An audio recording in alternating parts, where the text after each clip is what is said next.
IDFM 98 de l'Amande FM, un roman aux éditions Hervé Chopin. On retrouve Michel Moati, que nous avions rencontré déjà sur cette antenne pour Alice change d'adresse en 2016, Tu n'auras pas peur en 2017, Les Retournants en 2018. Aujourd'hui, on le retrouve pour son dernier roman Et tout sera silence aux éditions Hervé Chopin. Bonjour Michel Moati. Bonjour. Alors, enlèvement, trafic d'êtres humains, séquestration, abus sexuels, meurtre, il y a un monde à côté d'une autre, invisible, effrayant, silencieux et pourtant terriblement réel. Ça se passe aujourd'hui en Europe et tout le monde ferme les yeux. Alors il faut bien que quelqu'un en parle. Vous avez dédié ce livre à Marie Van de Ham avec un H. Pourquoi ? Parce que c'est quelqu'un qui m'a quitté l'année où j'écrivais ce livre. C'est Marie était une journaliste qui j'ai travaillé pendant des années et voilà, qui est un peu présente dans la psychologie des personnages que je décris, en particulier de la journaliste. Donc j'ai voulu la signaler au début de ce livre. Voilà, c'est une forme d'hommage et de mémoire à quelqu'un qui a accompagné ma carrière professionnelle pendant des années. Vous ne s'occupez pas de ce qui se passe dans le livre ? Non, pas du tout. Non, elle était journaliste d'investigation, mais elle n'a pas traité ce type de dossier. Non. D'accord. Non. C'est une traite des femmes des pays de l'Est. Ouais, tout à fait. Ouais. C'est un schéma qu'on connaît sans vraiment l'avoir approfondi, mais des jeunes femmes un peu attirées comme des papillons par les lumières décident de partir vers l'ouest et se retrouvent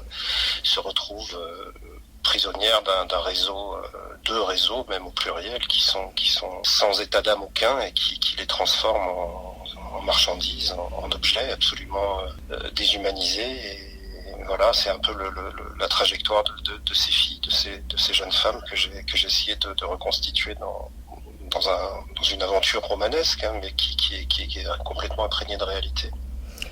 Oui, c'est romanesque, c'est-à-dire tout ce qui se passe dans les camions et tout ça, c'est vous qui l'inventez, qui le créez ? Non, pas du tout. Tout ça existe vraiment. Alors à des échelles diverses. Hein. Parfois, ça se passe mieux, enfin moins violemment que ce que je décris. Mais ce que je décris n'est pas du tout de la pure fiction. C'est vraiment tiré d'épisodes, de faits divers et d'épisodes qui ont été documentés à la fois par les polices européennes et aussi par certains rapports faits aussi bien par les Nations Unies que par la communauté européenne. Ça existe. Ce que je raconte existe. Ça existe encore en 2019 ? Bien sûr, peut-être plus que jamais avec la multiplication des migrations intra-européennes. Oui, je pense plus que jamais. Il n'y a pas que des jeunes femmes, il y a aussi des enfants.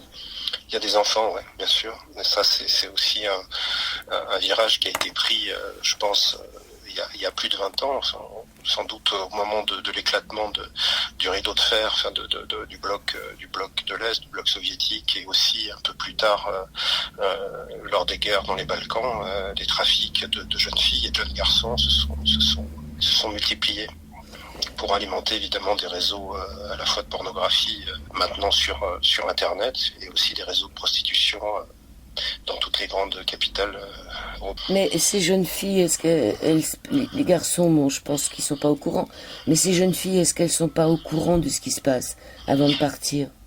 Alors, c'est compliqué à dire. Je pense qu'il y en a beaucoup qui sont dans une sorte de prise de risque en disant on verra bien, c'est peut-être des rumeurs, c'est peut-être je suis aussi plus maligne que les autres et je saurais m'en tirer en pensant que l'emprise sous lesquelles elles vont être placées sera pas suffisante pour les maintenir captives, en tout cas pour les inclure dans ces réseaux. Je pense qu'elles ont encore une marge de manœuvre, une certaine liberté de mouvement qu'elles n'ont pas, et puis d'autres sont sans doute très naïves et voient le principe est clair. Il est résumé au début les propos d'une des héroïnes, enfin d'une des personnages Magdalena, qui est une jeune polonaise qui va filer vers l'Angleterre, où elle se dit bon, ok, il faut en passer par là, il y a des stages, on va pas être payé, mais après on aura un vrai boulot. Elle pense qu'elles vont être coiffeuses, manucures, ou s'occuper d'esthéticiennes dans des hôtels de luxe, etc. Donc il y a ici une forme de naïveté qui est sur laquelle jouent évidemment ces réseaux et sur lesquels beaucoup de jeunes filles plongent. Donc il y a une journaliste qu'on avait déjà eue dans un livre d'avant, Lynn Dunsday. Lynn Dunsday, qui se retrouve mêlée à cette histoire. On retrouve aussi Trevor Sudgen. Lui, on le voit très peu, mais... Tu n'auras pas peur, hein. C'est un couple de journalistes, un duo de journalistes. Alors Trevor, qui est un journaliste à l'ancienne, qui travaille dans la presse... le print, la presse écrite traditionnelle, et puis Lynn qui travaille sur un média online, qui travaille sur Internet et qui sont tous les deux des reporters d'investigation qui essayent de suivre les fils d'enquête le plus loin possible, quitte à parfois se mettre en danger. C'est le cas de Lynn Dunsday. Il y a les blogs d'une certaine Lulu Bell. Oui, alors là j'ai essayé aussi, j'avais commencé avec Tu n'auras pas peur, de montrer un petit peu le grand écart que pouvait faire Internet en présentant à la fois des choses horribles et puis des choses beaucoup plus triviales et dérisoires, comme des blogs liés à la mode, à la consommation la plus effrénée, etc. Là, j'ai poussé un bouchon un peu plus loin avec des extraits d'un faux blog qui est animé par une certaine Lulu Bell, qui est en effet une sorte de paroxysme du superficiel, où toute sa concentration vise à essayer de réfléchir comment épouser un footballeur professionnel ou comment participer à des soldes privés dans les grands magasins de Londres, alors qu'à côté le monde un peu plus secret, un peu plus terrifiant de la politique, de la prostitution, de la pornographie, de la violence s'exacerbe, et que les deux mondes cohabitent finalement. Ça se passe à Londres. Est-ce que c'est vrai qu'il y a des attentats au couteau, comme vous le dites dans votre livre? Tout à fait, oui, c'est pas un fait divers, c'est une série de faits divers qui défraie la chronique depuis, c'est pas nouveau, ça fait un peu plus d'un an maintenant que c'est ce qu'ils appellent les knife attacks, les attaques au couteau, qui sont alors une énigme pour Scotland Yard et pour la police. C'est que toutes ces attaques n'ont pas vraiment de motif. C'est pas des agressions, c'est pas des règlements de compte, c'est pas des gens qui se font voler leur téléphone portable, c'est même pas des bagarres, on sait pas trop pourquoi. Des dizaines de gens depuis plus d'un an se sont fait attaquer. Alors, ça se termine pas toujours par une mort violente, Certains sont seulement blessés, si j'ose dire, mais en tout cas il y a une vague un peu terrifiante, un peu panique d'attaques au couteau dans les rues et les transports en commun de Londres. Et c'est un des préalables au début de ce roman. C'est l'affaire sur laquelle Lynn Dunsday est censée travailler, et elle va très vite glisser en partant de ces attaques au couteau, vers une enquête plus compliquée, qui va être cette enquête autour d'un assassinat d'une jeune femme qui est attaquée aussi à l'arme blanche, mais qui a rien à voir avec la vague d'attaques au couteau, mais qui a tout à voir avec ces histoires de trafic international de jeunes filles venues des pays de l'Est. Pour répondre à votre question, c'est pas inventé non plus, c'est un épisode réel de l'actualité. Ça, j'étais pas trop au courant. Par contre, il paraît aussi qu'il y a des attaques à l'acide, des gens qui jettent de l'acide sur les autres. Et ça, c'est plus ancien. Je parle à Londres. Oui, j'en ai entendu aussi un peu parler, mais je dirais que c'est plus ponctuel, ces histoires. Souvent alors il y a eu 2 ou 3 faits divers marquants, des vengeances, mari et conduit, ou de fiançailles, comme certaines ont lieu au Pakistan ou en Afghanistan, mariage un peu forcé qui dégénère, et où les maris ou la famille du mari déshonoré se venge en défigurant à l'acide des jeunes filles. Il y a eu quelques cas en Grande-Bretagne, mais pas seulement. En effet, c'est autre chose. Mais quand on vous entend, on a l'impression que c'est plus violent en Grande-Bretagne que chez nous. Non, je crois pas. Il se trouve que j'ai placé certains de mes romans à Londres. C'est une ville que je connais bien et sur laquelle j'ai pris l'habitude d'écrire des romans policiers, des thrillers. Mais je pense pas que la Grande-Bretagne soit forcément plus violente que la France. En tout cas, les attaques terroristes qui ont eu lieu à Londres sont globalement moins violentes et ont fait moins de victimes que celles qui ont eu lieu à Paris, par exemple. Les Nations Unies ont rédigé un rapport de 400 pages. Vous l'écrivez sur la traite des femmes venues de Pologne, d'Ukraine et de Roumanie, l'immigration canadienne a publié des centaines de documents sur les filières de l'Est vers les pays anglophones. Donc le Canada aussi se charge d'enquêter là-dessus. Oui, parce que certaines de ces filières de prostitution essayent aussi d'infiltrer l'Amérique du Nord et le Canada. Donc oui, en effet, le Canada participait à des enquêtes, à des livres blancs et des rapports sur la circulation de ces femmes venues de toute l'ex-Europe de l'Est, en effet. Et donc elles sont envoyées dans quel pays? Principalement la France, l'Angleterre? Non, la France, oui, mais il y en a, mais c'est pas une destination prioritaire, je dirais. Ouais.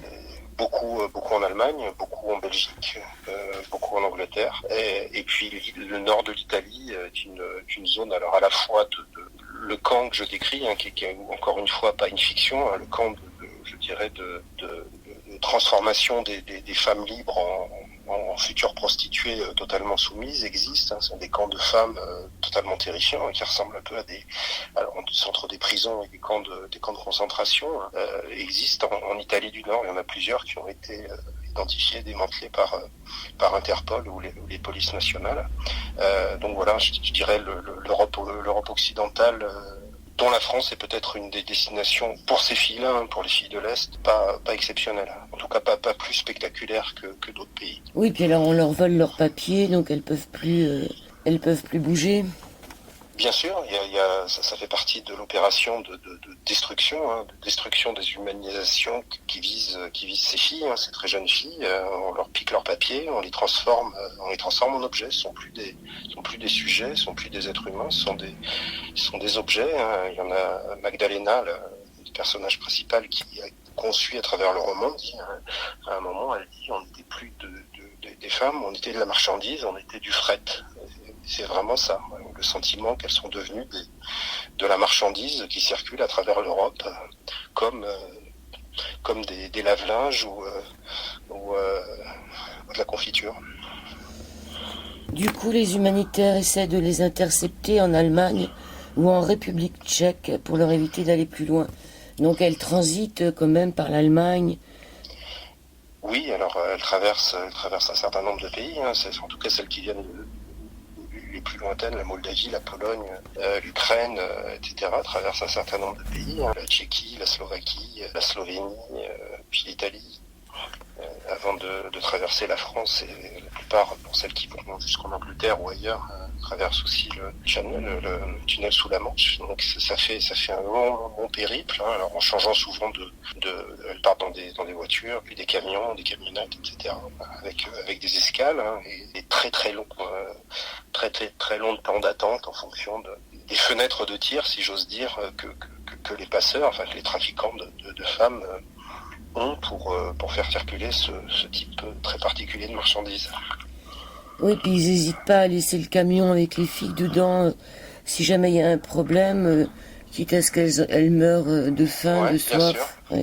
C'est de la marchandise. Donc la marchandise est périssable, on peut s'en débarrasser s'il y a un trop grand danger à prendre, s'il y a un trop grand risque à prendre, on se débarrasse des camions, de ce qu'il contient, et là en l'occurrence ce sont des femmes. Ce qui est étonnant, enfin ce qui est horrible aussi dans les livres, c'est que pour l'exemple, si une fille essaye de se rebeller, qu'est-ce qu'ils font? Ils la tuent sans aucun état d'âme, mais à la limite ça fait presque partie du plan, c'est devant les autres. Devant les autres, pour que les autres soient totalement anesthésiés par la panique, la peur et la soumission. Donc ça fait presque partie de la règle du jeu d'en mettre une amont violente pendant le voyage pour calmer le reste du troupeau, puisque c'est comme ça qu'elle finit par s'appeler elle-même. Elle dit, on fait partie du troupeau, on est le troupeau. Et donc dans le troupeau, il y a aussi des sacrifices pour calmer le reste. La façon dont il les sacrifie, c'est vous qui l'avez inventé, ou vous avez trouvé ça aussi Non, alors l'épisode du camp où on a une espèce de monstre armé d'un lance-pierre, ça c'est qui tue des femmes au lance-pierre, je l'ai inventé. Bon. C'est une fiction. Faut avoir de l'imagination quand même. Oui, c'est ce qu'on demande un peu aux romanciers en général. Oui. Donc les filles se retrouvent. C'est même étonnant qu'il n'y en ait pas plus qui meurent, puisqu'elles elles urinent dans des bidons en plastique. elles sont quand même coincées dans des camions qui sont fermés. C'est même étonnant qu'il n'y en ait pas plus qui meurent. Et il y a quand même pas mal de pertes, hein, quand on regarde ce qui arrive en bonne santé à destination. Il y en a finalement très peu. Hein. Enfin, il y en a qu'une partie qui survit aux conditions épouvantables de circulation et de transport. Moi, je trouve pas. Je trouve qu'il y a... Alors, économiquement, je sais pas comment ça se défend. Je parle même plus de morale, là, mais j'ai l'impression qu'il y a beaucoup de pertes. Et ça, encore une fois, c'est pas de la fiction. C'est ce que disent les rapports, c'est que ces trafics-là génèrent beaucoup de casse. Il y a beaucoup de filles qui arrivent pas à destination parce qu'elles se rebellent, parce qu'elles essayent de s'évader, parce que les conditions de transport, de stockage entre guillemets, puisque c'est de la marchandise, elle reste parfois des heures, voire des jours sur des parkings enfermés dans des camions, un peu comme le bétail finalement, comme le bétail transite, puisqu'on est aussi sur des circulations d'animaux. Il y a de la perte aussi là. Il y a de la perte aussi. Ouais. Ouais. Finalement, c'est un peu ce qu'on retrouve avec ces jeunes femmes. C'est de la marchandise, donc il y a des pertes marginales. C'est pas grave, diront les trafiquants.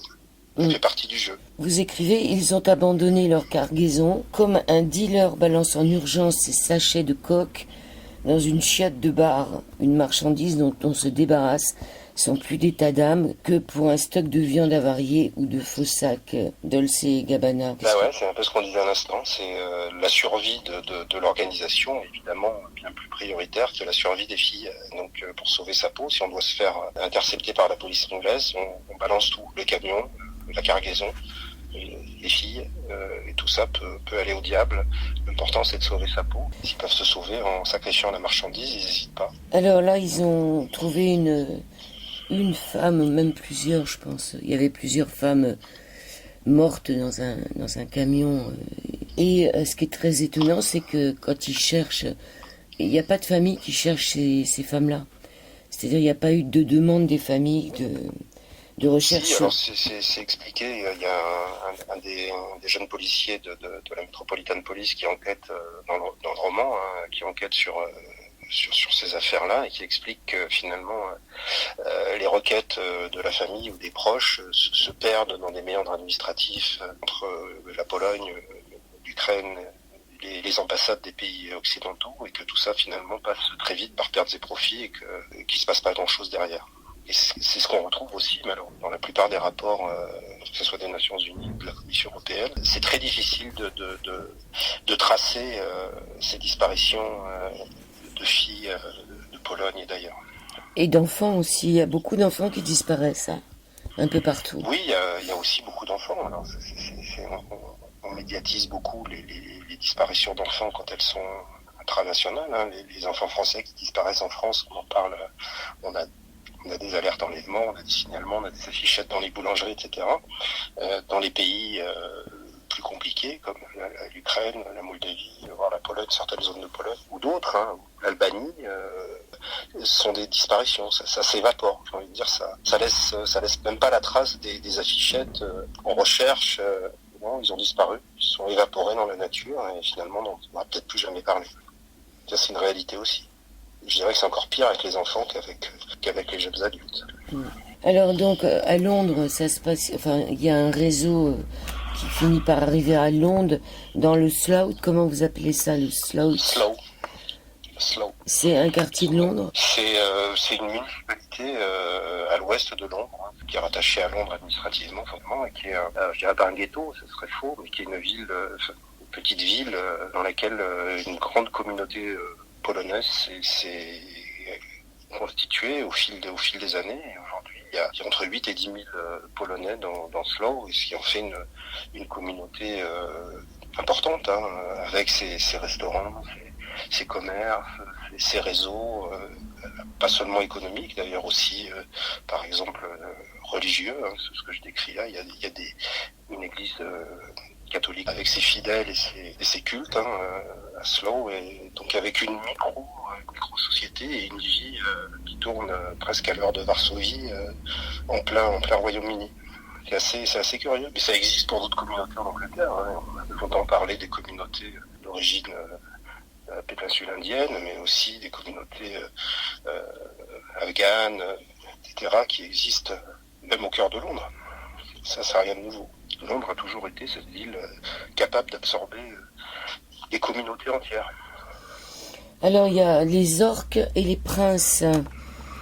C'est des noms que vous inventez ou on les appelle vraiment comme ça? Non, non, ça c'est de la fiction pure. C'est moi D'accord. qui les ai baptisés comme ça. C'est des hiérarchies De de gangsters. proxénètes. Ouais, de proxénètes et de camps mafieux. Ce trafic, finalement, ça doit rapporter à quelqu'un. Bah oui, mais comme tous les trafics illégaux, hein, il y a beaucoup à gagner, il y a aussi à perdre. On peut mourir, on peut se faire arrêter, on peut passer des années en prison, mais on peut aussi faire beaucoup d'argent. Et on le voit, alors ce qui a sans doute accéléré aussi, c'est multiplier ces trafics, c'est la cohabitation entre deux débouchés aussi lucratifs l'un que l'autre. C'est à la fois la prostitution, la prostitution, c'est pas de la prostitution de trottoir, c'est de la prostitution qu'on connaît aussi en France, souvent. Les salons de massage. Oui, les salons, les appartements avec des petites annonces sur Internet, etc. Et puis, parallèlement, tous les débouchés de production pornographique qui circulent, pas comme autrefois dans des ciné porno en ville, mais sur Internet, avec évidemment des revenus qui peuvent être colossaux assez vite. Ces filles-là servent à deux débouchés économiques, entre guillemets. Oui, plus les bars de nuit. Enfin, plus. Oui, alors après, c'est une échelle, une graduation des formats de prostitution, mais c'est à peu près la même chose. Hein. Les bars de nuit, on peut appeler ça des hôtesses, mais ce sont des prostituées. Hein. Après, c'est juste des précautions de langage, mais on est dans le même schéma. Avec plus ou moins de violence, plus ou moins de soumission de la part des filles, plus ou moins de contrôle de la part des proxénètes et des réseaux. Mais on est sur des schémas prostitutionnels finalement assez bien connus par les services de police. Qui est ce trafic, faut qu'il y ait des clients de l'autre côté. Donc c'est ça qui est fou. C'est un peu vrai sur tous les trafics illégaux. Mais bien sûr, il faut qu'il y ait de la demande. Ouais. Pour toute offre, il faut de la demande. Et la demande est là, apparemment. Oui, parce que ces enfants, ils sont sur le darknet. Ouais. Oui, mais pas seulement. Alors, on fait porter beaucoup de choses au darknet et au dark web, ce que vous voulez. Mais malheureusement, je dirais dans la vie réelle, ces choses-là existent. Hein. L'appartement dont je parle, hein, dans lequel des photos compromettantes, qui ont suscité un scandale énorme en Grande-Bretagne il y a quelques années, où les politiciens avaient été pris sur le fait avec des prostituées dans cet appartement. Cet appartement existe et quand la Metropolitan Police a effectué des surveillances et des interceptions autour de ces appartements qui étaient en plus ou moins liés au Parlement britannique, loués par le Parlement britannique, on s'est aperçu qu'il y avait des enfants prostitués qui le fréquentaient. Là, on n'est pas du tout sur le darknet, on est sur la vie réelle, dans toute, y compris la vie institutionnelle, très visible, hein, avec ses côtés sombres évidemment, ses côtés invisibles, mais qui fait partie de l'environnement réel, pas du tout de l'environnement virtuel. Et pas dans le darknet encore une fois. Alors, les cages d'environ 4 mètres ou 5 mètres chacune, elles existent ces cages-là? Oui, alors j'ai pas les dimensions exactes, hein, encore une fois, mais ces cages, les camps dans lesquels ces cages se situent existent. Hein, j'en ai parlé tout à l'heure. Ce sont ceux qui ont été démantelés, qui ont été identifiés, démantelés, se situaient pour la plupart en Slovénie et en Italie du Nord, hein, autour de, il y en a un ou deux qui ont été isolés et démantelés autour de Trieste, hein, en Italie, sur le côté adriatique, et quelques-uns en Slovénie aussi. Donc, ce sont des camps dans lesquels on fait transiter les femmes, hein, on les forme, entre guillemets, des gros guillemets autour de... En fait, on les apprend à obéir, on les terrifie et on les rend totalement dociles à ce qui les attend. Quitte, encore une fois, à en sacrifier quelques-unes pour rendre les autres plus dociles. Donc la dimension des cages, je ne le certifie pas, mais en tout cas, les camps avec des cages ou des cellules en forme de cage ont existé et ont été parfois démantelés par les polices européennes. Ça ne veut pas dire qu'il n'en reste pas. Ouais, c'est fou. Donc vraiment comme des chiens, quoi. Comme des animaux, oui. Comme des animaux, ouais. Ça ressemble, les descriptions que j'en ai lues dans un des rapports que j'ai lus font vraiment penser à ces endroits où on stocke des animaux, hein, des sortes de chenilles avec des box, sauf que c'était des femmes dedans. Le roman s'appelle « Et tout sera silence ». Et on se demande pourquoi, mais c'est surtout que la loi du silence qui l'a frappé, Lynn, l'a frappée quand elle va dans le Slough. Plus personne ne paraissait se souvenir qu'une femme avait été assassinée dans un pub quelques semaines plus tôt. C'est-à-dire cette loi du silence qui règne dans les quartiers mafieux où tout le monde se tait. Oui, c'est ça en partie. C'est pas que ça, mais en effet le silence qui descend, qui qui s'étend sur à la fois sur les consciences et sur les gens, où plus personne ne veut parler, tout en sachant que ça existe, m'a aidé à trouver ce titre. En effet, les choses se passent, beaucoup de gens le savent, mais personne n'en parle. Donc, une forme d'élargissement du silence et de la loi du silence qui en effet est tout aussi inquiétante que la violence que je décris. Ne pas parler, se taire, c'est aussi dangereux que le reste finalement. Quelqu'un me dit à un moment, tout ça se passe, il faut bien que quelqu'un en parle. C'est Céline qui dit ça, je crois. Et elle dit, moi je le prends sur moi, on peut pas, ça suffit, ce silence a assez duré, il faut que quelqu'un en parle. Et je vais en parler.